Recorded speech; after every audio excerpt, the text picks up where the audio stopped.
This is the picture. That's where it is. Bill's is gonna bring it. Yeah, let me fix it. It's got its own Nest app.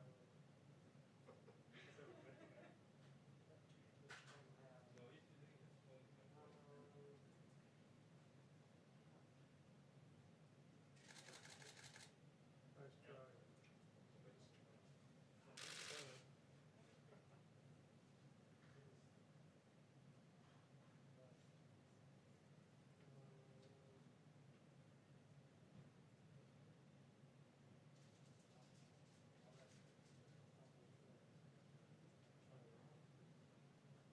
Seriously. We should just open the door. I won't take all this. 2 minutes of that, it'll be longer. You wanna let some in for a little bit? Yeah, look at it. Yeah, that would be great. I mean, I wonder if the air is lasting to like. It was on 62, I just put it up to 66, as high as it would go. Literally 62 degrees in there. 62. That's great.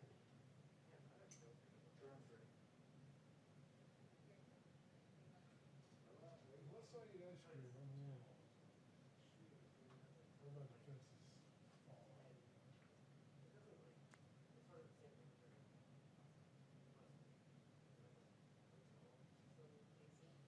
Trying to get you out of here. Yeah. Break into the system. Okay, then I sent you that photo. You get it? I got it. Okay. Thank you. Perfect. I like that.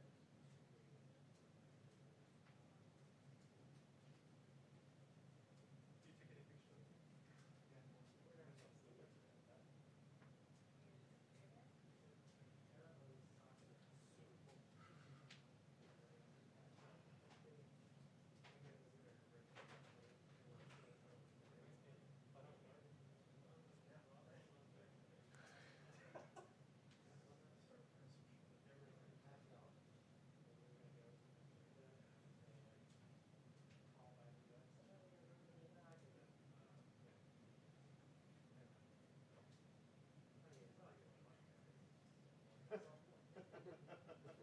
You need it? No. I'll put your camera here. I could, but they asked me, can you go back? I was like, no, somebody's using my tripod. Yeah, sure. You're probably tired of your same picture every week. Not really. Still haven't perfected it. Stop. Yeah, she looks like a little bit, we could pick Oh, yeah. Yeah, do stupid shit like put a camera on the ground down there. At least you're like 5. I know. This shot. Is that all right? Is that not your, it's not your way? You know, last time they didn't even call it. I know. You know, after I did all that, after I made all that trouble. Doug, your camera's a little high. Can you lower it there in Yeah. the center? Working on it. I think it's I've got blocking. an app to do it right It's now. blocking the head off. Hey,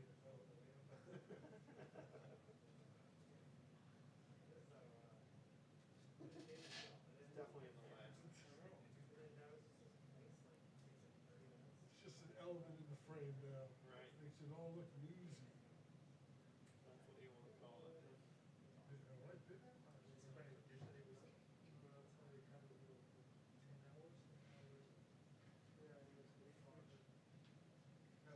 Yeah. What? Hey, is Jay there tonight?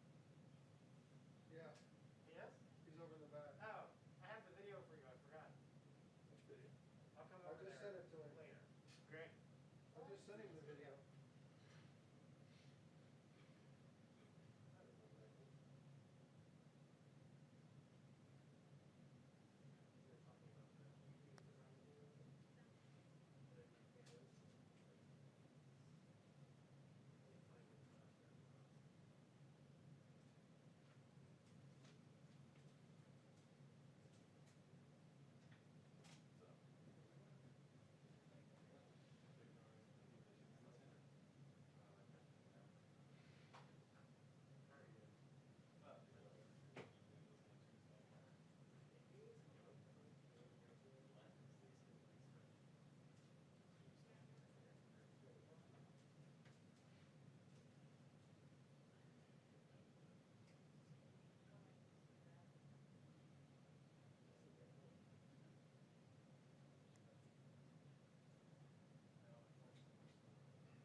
searching for right now. I think it's Holland's the last name.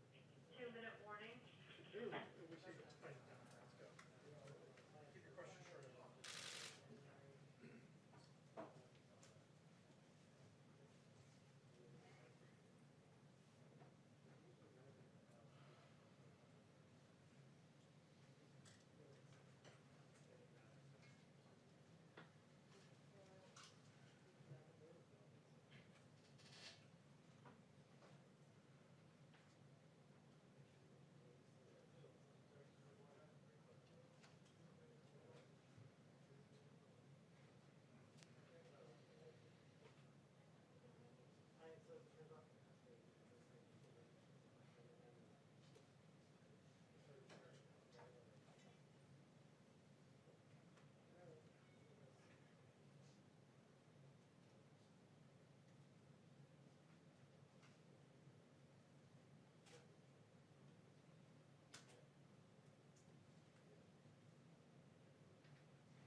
Thank you very much.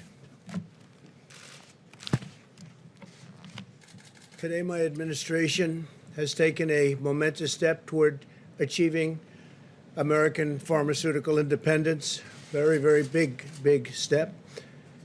A focus of our campaign to bring America's critical supply chains and medical manufacturing back to the USA. We've been working on this for a long time. This is a core of our strategy to protect our people from the horrible China virus. It should have never happened, should have never been here. They should have stopped it.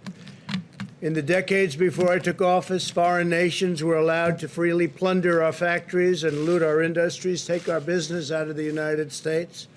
Millions of jobs were vacuumed out, just taken out so easily.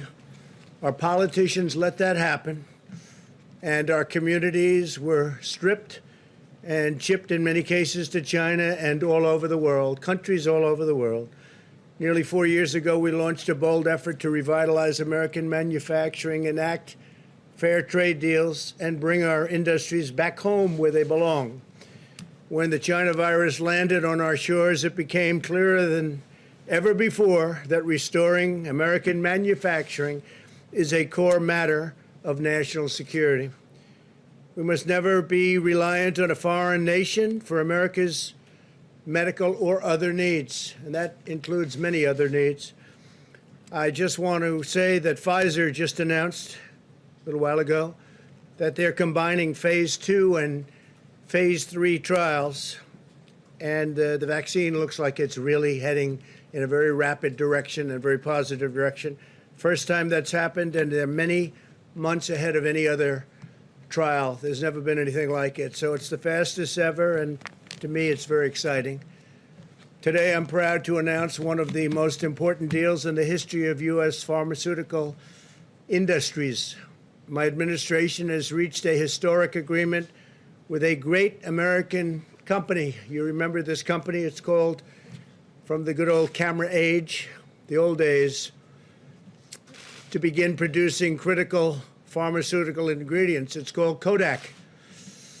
And it's going to be right here in America. So I want to congratulate the people in Kodak. They've been working very hard. Members of my administration are present in Rochester right now, Rochester, New York, good place. And they're trying to finalize this groundbreaking deal, and they will be announcing this deal. I want to thank Governor Andrew Cuomo and his representatives. We've worked really well together on this deal. It's a big deal. It's a great deal, and a great deal for New York and a great deal for Kodak. 90% of all prescriptions written in the United States are for generic drugs. We have approved more generic drugs than any other administration by far. Generic drugs can be just as good as the brand names, but cost much less. Yet in less than 10% of the active pharmaceutical ingredients needed to make these drugs, they're currently manufactured in America. More than 50%, however, are made in India and China. And you'll be seeing a lot of things have happened. It's been happening, but it's happening at a more rapid pace right now. With this new agreement, my administration is using the Defense Production Act to provide a $765 million loan to support the launch of Kodak Pharmaceuticals. It's a great name when you think of it. Such a great name. It was one of the great brands in the world. Then people went digital and Kodak didn't follow. But now under very extraordinary leadership, they are following.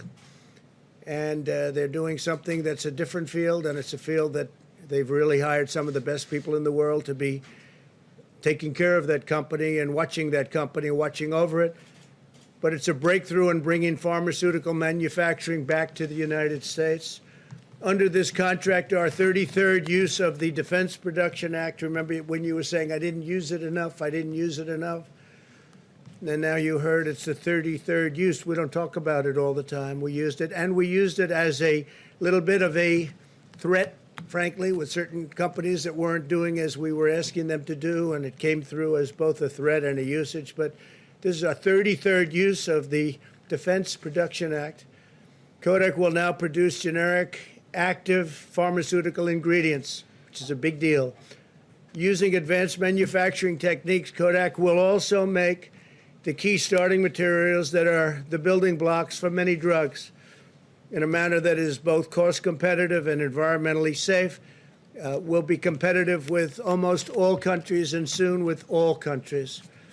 Once this new division is fully operational, in addition to all of the other plants that we've opened with other companies throughout the United States recently, it will produce as much as 25% of all active ingredients needed to make generic drugs in the USA. It's a big number, 25%.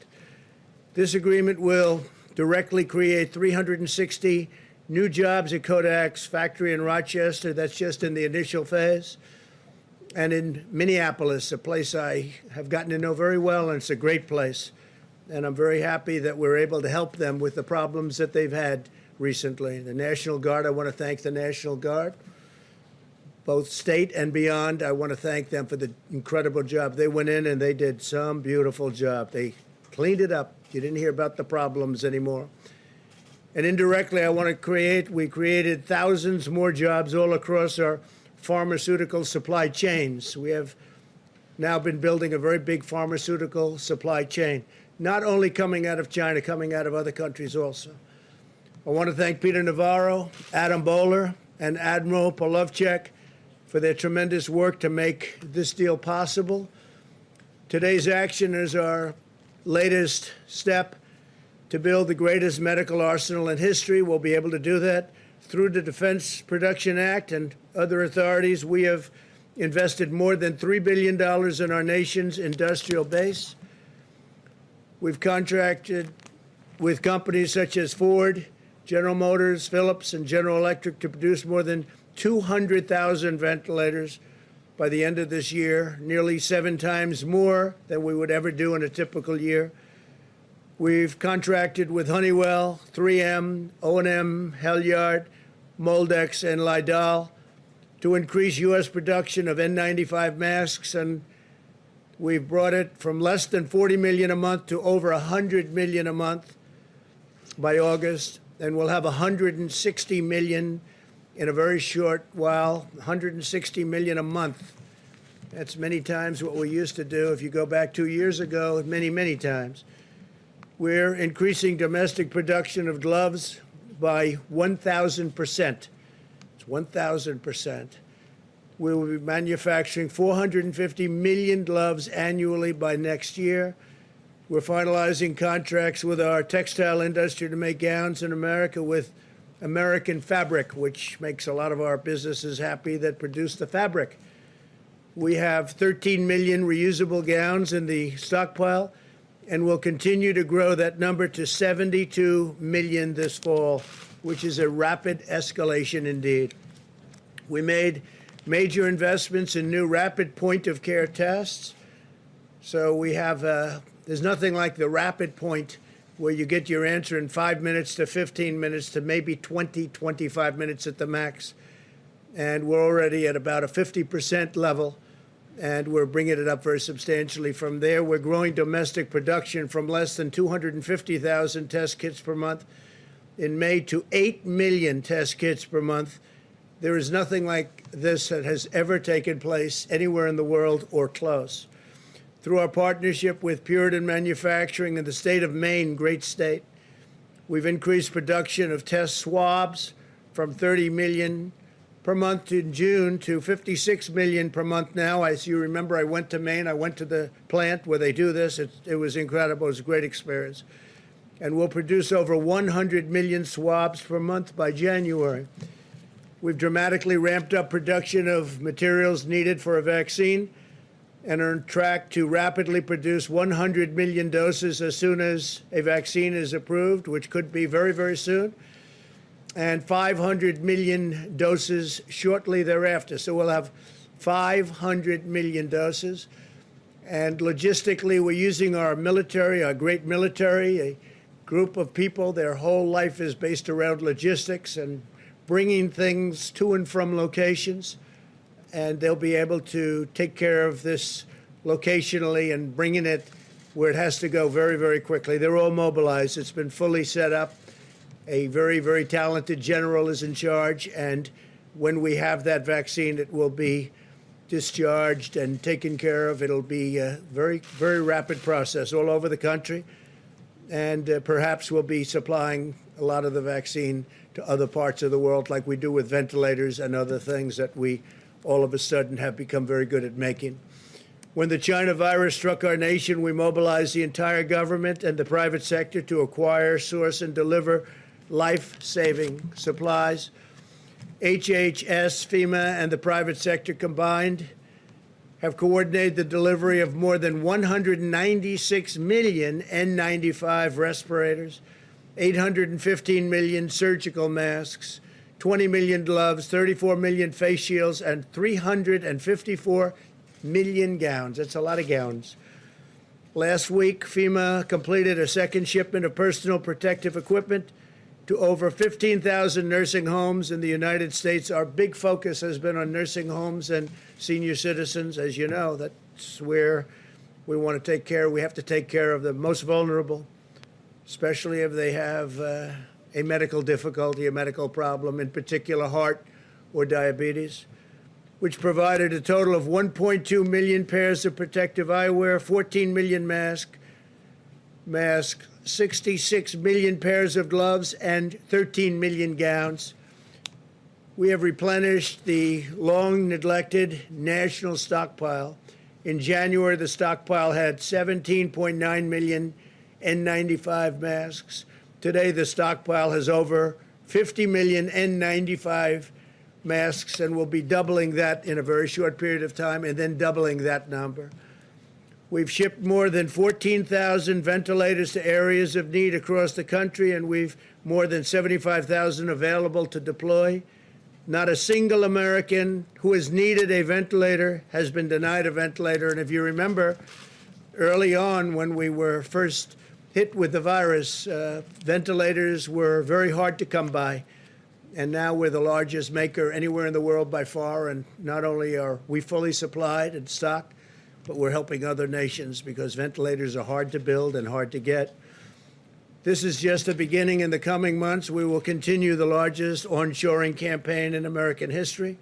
We will bring back our jobs, and we will make America the world's premier medical manufacturer and supplier. That's what's happening already. It's been happening now for quite some time. We're seeing improvements across the major metro areas and most hotspots. You can look at large portions of our country. It's corona-free, but we are watching very carefully California, Arizona, Texas, and most of Florida. That's starting to head down in the right direction. And I think you'll see it rapidly head down very soon. But if you look, California, Arizona, Texas, and for the most part, most of Florida starting to head down. In the wake of the recent mass gatherings Americans have witnessed in the streets of Portland and Seattle, we are also tracking a significant rise in cases in both metropolitan areas because of what's been going on. And we, as you know, have done an excellent job of watching over Portland and watching our courthouse where they wanted to burn it down. They're anarchists, nothing short of anarchists, agitators. And we have protected it very powerfully. And if we didn't go there, I will tell you, you wouldn't have a courthouse. You'd have a $1 billion burned out building. We're also working aggressively to combat the virus in Native American and Alaska Native communities. Under the CARES Act, we provided $8 billion to address the coronavirus in tribal communities, and we've worked very hard with tribal communities. They're very vulnerable to this horrible plague. That's the largest investment in Indian country in U.S. history. There's never been an investment that big in Indian country. We need every American to help protect our fellow citizens and prevent the spread of the disease. It's critical that younger Americans remember that even though they are at lower risk, and in fact some age groups are at extraordinary low risk themselves, they can unknowingly spread the virus to others who are at higher risk. I ask all Americans, regardless of background or age, to practice social distancing, which people have gotten very used to, but we have to keep doing it. Remain vigilant about hygiene, avoid indoor gatherings and large gatherings, but especially indoor, especially where you have crowded bars, and that you wear a mask whenever appropriate. Through the genius of our scientists, the devotion of our doctors, the skill of our workers, and the dedication of our people, we will achieve victory over the virus and emerge stronger than ever before. We're looking at a very powerful year next year economically. The job numbers are looking outstanding, to put it mildly, set records. The numbers on retail sales came in 2 weeks ago at the highest number in the history of our country. So we look like we're heading to some very, very good economic times. That means jobs. That means stock market. Stock market is already doing very well. It's getting to a point very close to where it was when we had this, when we were hit with the plague. So I just want to thank everybody for being here. Steve, please go ahead. Could you clarify your acceptance speech for the Republican nomination? Are you physically going to be in Charlotte, or will you give the speech here or somewhere else? We'll be doing a speech on Thursday, the main speech, the primary speech. Charlotte, they will be doing nominating on Monday. That's a different period, a different thing happening, but they'll be doing nominations on Monday. I speak on Thursday. Okay? From where? We'll be announcing it soon. Oh, so you could be going to Charlotte. Anybody have any ideas? We'll be announcing it very soon. Mr. President? Mr. President, The negotiations are ongoing right now for the next relief measures. Senate Republicans have put forth their plan. Do you support what Senate Republicans have put forward, and are there certain aspects that they have put forward that you don't support? Yeah, there are actually, and we'll be talking about it. There are, also things that I very much support, but we'll be negotiating. It's sort of semi-irrelevant because the Democrats come with their needs and asks, and the Republicans go with theirs. So we'll be discussing it with Mitch and all of the other people involved. Kevin's been very active, as you know. All of the people involved. Steve Mnuchin's done a great job, keeps everybody together, both Democrat and Republican. And we'll see. We want to do what's best for the people. I want to do what's best for the people. I want to do what's best for the economy because that means jobs and lots of good things. All right? What Senate Republicans put forward, sir? What do you make of what Senate Republicans put forward? Mr. President, two questions quickly. First, can you clarify your position on the efficacy of hydroxychloroquine after you retweeted a video making claims that it is effective? I wasn't making claims. It's recommendations of many other people, including doctors. Many doctors think it is extremely successful. The hydroxychloroquine, coupled with the zinc and perhaps the zithromycin. But many doctors think it's extremely good, and some people don't. Some people, I think it's become very political. I happen to believe in it. I would take it. As you know, I took it for a 14-day period, and I'm here, right? I'm here. I happen to think it works in the early stages. I think frontline medical people believe that too, many. And so we'll take a look at it. But the one thing we know, it's been out for a long time, that particular formula, and that's essentially what it is, the pill. And it's been for malaria, lupus, and other things. It's safe. It doesn't cause problems. I had no problem. I had absolutely no problem. Felt no different. Didn't feel good, bad, or indifferent. And I tested, as you know. It didn't get me, and it's not going to hopefully hurt anybody. So we know from that standpoint, because it's been so many years, from a safety standpoint, it's safe. I happen to think, based on what I've read a lot about hydroxy. I happen to think that it has an impact, especially at the early years. There were some very good tests at Ford, and the doctor from Yale came up with a very, very strong testament to it. There was a group of doctors yesterday, a large group, that were put on the internet, and for some reason the internet wanted to take them down and took them off. I guess Twitter took them off, and I think Facebook took them off. I don't know why. I think they're very respected doctors. There was a woman who was spectacular in her statements about it, that she's had tremendous success with it. And they took her voice off. I don't know why they took her off, but they took her off. Maybe they had a good reason, maybe they didn't. I don't know.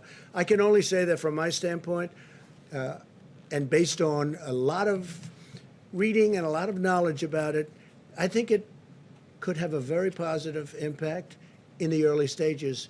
And I don't think you lose anything by doing it, other than politically, it doesn't seem to be too popular. You know why? Because I recommend it. When I recommend something, they like to say, don't use it. John, please.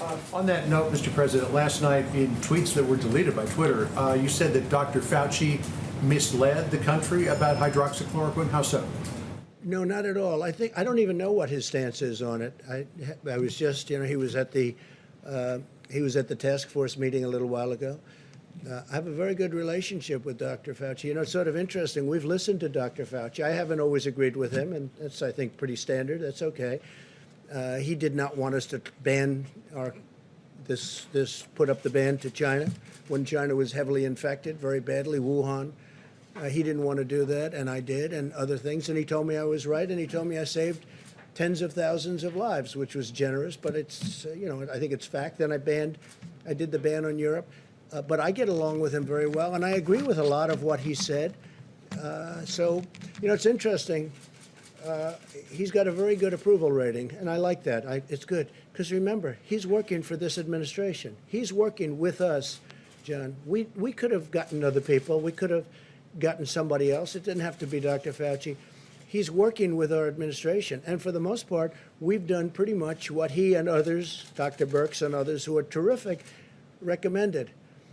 And he's got this high approval rating. So why don't I have a high approval rating with respect, and the administration, with respect to the virus? We should have a very high, because what we've done in terms of, we're just reading off about the masks and the gowns and the ventilators and numbers that nobody's seen, and the testing at 55 million tests. We tested more than anybody in the world. I have a graph that I'd love to show you. Perhaps you've seen it, where we're up here and the rest of the world is down at a level that's just a tiny fraction of what we've done in terms of testing. So it sort of is curious. A man works for us, with us very closely, Dr. Fauci, and Dr. Birx, also highly thought of. And yet they're highly thought of, but nobody likes me. It can only be my personality, that's all. Go ahead. Could I just ask you also, DHS announced today that it is going to undertake a thorough review of the DACA program to decide whether to continue it, and if not, how to disband it. You had mentioned after the Supreme Court ruling about DACA that you were thinking about a path to citizenship for DACA recipients. Are you still thinking We're going to work with a lot of people on DACA, and we're also working on an immigration bill, a merit-based system, which is what I've wanted for a long time.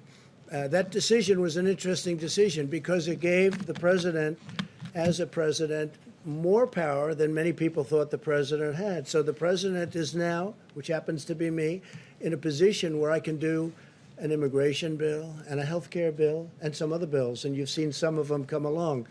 We're going to do tremendous, we just signed it 3 days ago, we're doing tremendous prescription drug price reductions, tremendous. It could be over 50%, whether it's favored nations clauses or anything else. I mean, it's tremendous numbers we're talking about. You go to some countries and they'll sell like a pill for 10 cents, and in the United States it costs $2. And it's the same basic factory, it's the same everything. The United States bears the cost of all of these low prices that you see all over the world, where people go to Canada to buy a prescription drug from the United States. Not going to happen with me. It's not going to happen with me. So, John, I think one of the exciting things, got very little coverage, and that's okay, but the people understand it. I think we will be reducing prescription drug prices by massive amounts, numbers that have never been done before. Other thing, in 51 years, we got, as you know, last year, drug prices came down. First time in 51 years that they came down. Now, with what I signed last week, I think that drug prices can come down by numbers like 50% and even greater in certain instances. But if I could come back to where I originally started, are you still considering a path to citizenship for current DACA recipients? We are going to make DACA happy and the DACA people and representatives happy, and we're also going to end up with a fantastic merit-based immigration system. Please. Yeah, on the drug pricing, you had said that pharmaceutical representatives would be here today for a meeting to talk about bringing drug prices down or to negotiate. That meeting was canceled. Why? I didn't know a meeting was canceled. Oh, a meeting with the drug... You said there would be a meeting today with drug companies. Well, I said there would be a meeting, a meeting sometime this week, yeah. They want to meet. I mean, I don't know that it was canceled. They want to meet. I thought the meeting was actually scheduled for tomorrow. We will see, I I guess. thought the meeting was scheduled tomorrow. Sorry about the dates, but you know, Yeah, I see how on the- upset you are by it. On the Go ahead, FBI please, headquarters, Bloomberg. sir, on the FBI Bloomberg, headquarters. Mr. Bloomberg. You look like Mr. Bloomberg. Go ahead. Thank you, Mr. President. I Would think you you look support much a better, temporary actually. extension of supplemental unemployment aid if the deal that they're hashing out in Congress isn't completed by the end of this week? We'll do something. We're going to take care of the people. Yeah, it's a good question. We're going to take care of the people. The woman that you said was a great doctor in that video that you retweeted last night said that masks don't work and there is a cure for COVID-19, both of which health experts say is not true. She's also made videos saying that doctors make medicine using DNA from aliens and that they're trying to create a vaccine to make you immune from becoming religious. Well, maybe it's the So- same, maybe it's not, but I can They tell you retweeted this. that. She was on air along with many other doctors. They were big fans of hydroxychloroquine, and I thought she was very impressive in the sense that from where she came, I don't know which country she comes from, but she said that she's had tremendous success with hundreds of different patients, and I thought her voice was an important voice, but I know nothing about her. Masks don't work. Yeah, go And ahead, Paul. last week you said Go ahead. masks. Last week, well, real quick. Last Okay, week you said thank you very masks, much, Mr. everybody. President. Thank you. On the COVID relief bill, You said masks do work, Mr. President. So is you that said your retweets get you in trouble. Don't you think we should vet them? Russian bounty.